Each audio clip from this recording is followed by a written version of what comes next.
അഷ്റഫുൽ അംബിയ രാജാവിൻ പൂമകൾ ഫാത്തിമത്തുൽ സുഹ്റ ഇമ്പപ്പൂവഴകായി മക്ക മരുഭൂമിയിൽ ഉദിച്ചൊരു കമറാണ് ഫാത്തിമത്തൊലിവാണ്.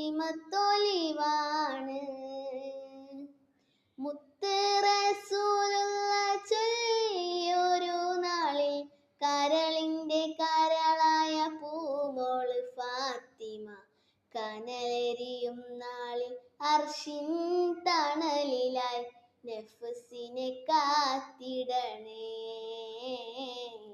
ഫാത്തിമ പൂമോളെ. അഷ്റഫുൽ അംബിയ രാജാവിൻ പൂമകൾ ഫാത്തിമത്തുൽ